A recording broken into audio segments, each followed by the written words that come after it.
Chinese side, where the death toll still stands officially at 3 killed. For more, let's turn to Leela Jacinto from our International Affairs Desk.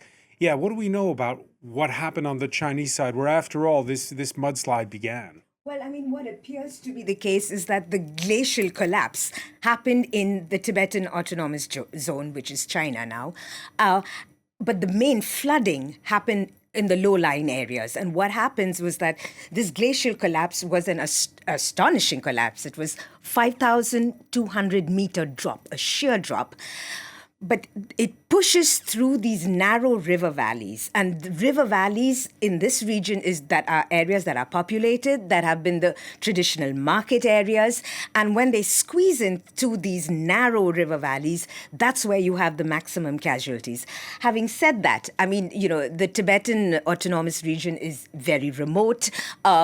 Traditionally, what can happen in China is that you need, some sort of coordination between local authorities and national authorities. So a lot of the casualty figures and information that we're getting is right now coming from Nepal.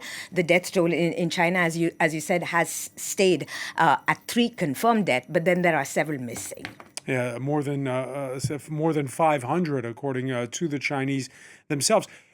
Nearly half of that number of 500 missing are foreign nationals. Well, look, Nepal and this area, they're mountaineering, they're trekking zones. So we have a lot of foreign nationals doing mountaineering trips. The thing is, this is the monsoon season, so this is not the hiking high season. So there are some foreign nationals, but a lot of the foreign nationals missing in Nepal and China are actually Indian nationals. And they are, a lot of them are pilgrims. They are Hindu pilgrims because, as you mentioned, this site in Tibet is extremely sacred to several religions, to Hinduism, to Buddhism, to Sikhism, as well as the indigenous Bon religion of the local communities. So pilgrimages have happened in this area for centuries. And the ebb and flow of pilgrims, mirrors the state of geopolitical problems between India and China. What we are seeing now is this basic pilgrimage is to Mount Kailash. So Mount Kailash is more than 6,600 meters mountain. It's very sacred. It's in Chinese territory. Chinese authorities do not allow mountaineers to climb this mountain. It's that sacred. What pilgrims do is that they go and they circle the mountain. So you have Hindu pilgrims, Buddhist pilgrims, Jain pilgrims. These pilgrimages, they actually stopped in 1962 when there was an all-out war between India and China. So the Hindu pilgrims stopped. And for 2 decades, Hindu pilgrims couldn't go to this site.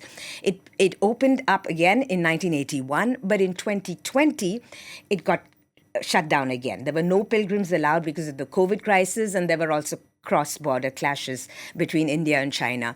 It only resumed last year.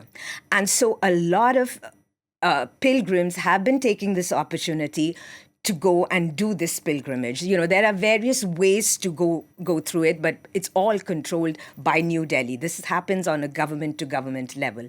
So, which is why we've seen a lot of pilgrims in this area that have been unaccounted for right now. More than 100 of them. Many thanks, Leela Jacinto.